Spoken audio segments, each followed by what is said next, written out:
What is up, everybody? So today's video, as you guys already know, is a discussion topic. I usually don't do discussions on this channel. You guys already know I usually do vlogs, but for you guys that may be interested, the reason why I'm doing this discussion is because I do have my channel memberships, and if you're a channel member of $25 or higher, you guys get to send me one video request a month, and with that request, within reason, I will make a video of you guys picking.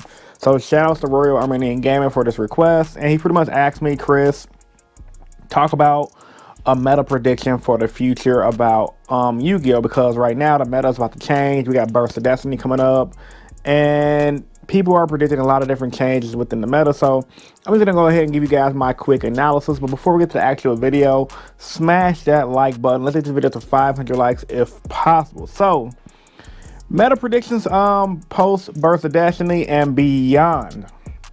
First things first, you guys already know I got to talk about my favorite deck, Heroes. I think Heroes is gonna be low tier 1. Now what do I mean by low tier 1? Low tier 1 pretty much meaning like a little higher than tier 1.5, because I do believe in Phoenix Enforcer boosting the deck. However, I still think a lot of decks like Drytron, Tri-Brigade, they're gonna slightly beat Hero on the consistency tip. Now with that being said, you guys already know I'm a Hero player and I play the deck well, but I'm gonna keep it 100. I don't think there's enough good Hero players to justify saying Heroes is gonna get bumped up that a notch on the meta list, that is. However, I can definitely see people starting to come up in the ranks and play the deck, but the main thing about the Hero deck is just super expensive. So I don't think a lot of people are going to want to invest the money into learning a deck that's hard to play.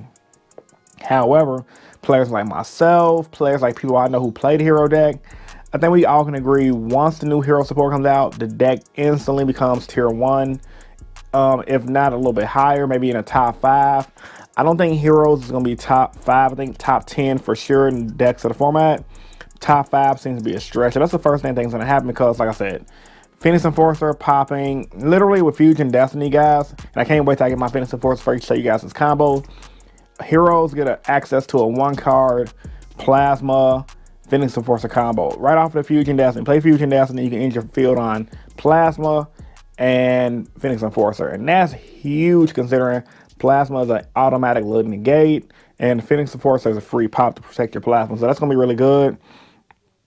I also predict, speaking of Heroes, I think Fusion Destiny is going to be everywhere. A lot of people in my locals are already saying they're planning on picking up Phoenix Enforcers, which is why I think that car is going to be jumped to like maybe $150, maybe even 200, depending on how the meta gets and if we follow the OCG trends. I'm not going to like it, honestly, but you're going to see Fusion Destiny in Prank Kids. You're going to see Fusion Destiny in Tri-Brigade. You're going to see Fusion Destiny in pretty much almost everything in every deck, because literally people are going to send Celestial and they're going to send the Dasher to get the free summon to make Phoenix Enforcer. Now, considering everyone's going to do this, I also predict people are going to start smarting up and change their hand traps up by using things like DD Crow, Super Poly in the main deck. I think Super Poly in the main deck and or side deck is going to be huge for people, because think about it, everyone's going to be using Fusion Destiny to bring out Phoenix Enforcer. Why wouldn't they use Super Poly to make their Phoenix Enforcer from not using Fusion Destiny? In addition to that, they can revert it in a Conde to use Super Poly as well. So there's many deck changes are going to happen. I think Cross-Out Designator also is going to be a lot more utilized as well, because since everyone's going to be using Fusion Destiny, you can have a set Cross-Out Designator, get rid of your Fusion Destiny, which is going to give you a huge advantage over your opponent. Now, with that being said, people are always debating right now what's stronger between Red Eyes Dragoon and Fusion Destiny. I personally feel like Red Eyes Dragoon is still the strongest of the two, because I'm more scared of a negate than a free pop. However, you're going to see Fusion Destiny splashing on a little bit of everything because of how free it is, and the fact that Dasher give you an extra special summon. That's huge. I think we're even going to see 50-50 hero deck hybrids where people are going to abuse the 1-card Fusion Destiny Plasma Enforcer plays and just random decks, because that's just still a good first turn play and pass, and you don't have to really commit that much to the deck's resources to get that to pop off.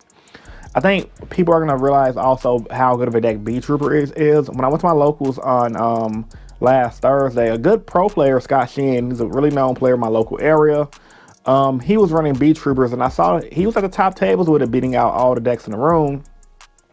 The deck has good spamming potential. I don't know everything about the matchup, but I can definitely predict the deck is going to be really good and really used. I think the deck, the format, I think is honestly going to be consistent and diverse, similar to how our current format is. We're just going to see a lot more of Hero X decks, meaning heroes, splash, and a little bit of everything via Fusion Destiny. As far as the ending to this video, I don't know how long this video is going to be. I'm just shooting it straight from the dome with ideas I have written down right here. I think top 5 decks of the format is going to be number 5, Drytron, because it's still a good deck. There's Go Second variants that give you OTKs, and there's Go First variants. Still, like, if you don't have a drone library, it's going to be Gucci. Number 4 is going to be Prank Kids using Fusion Destiny. I've already talked to the best Prank Kid player in my locals, Robert Kramer.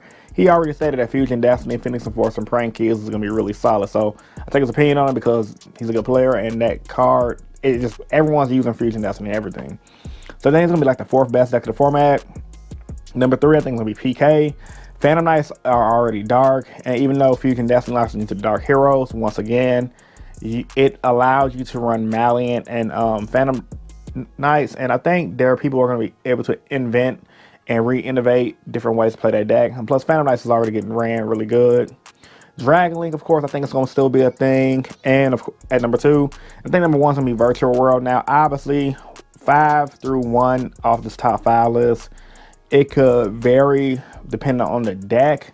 Now, moving forward past Burst of Destiny, they're going to get a lot of product out. We should be getting that D special summon card that allows you to search your deck for Plasma. I made this prediction a while ago, earlier in the summer when that Plasma support came out. I predicted a lot of people are going to be using that new Plasma search card in a lot of different decks, because what Yu-Gi-Oh player, or what player in general, wants to deal with a card that says your field can be targeted with a card like Plasma saying negate all your opponent's monster effects? I think there's going to be some people cooking up some good stuff in the closet to help destroy the meta and help just troll the heck out of everybody. Mystic Mind is going to still be around, but for the most part, as a closing statement, I think the meta is going to be diverse.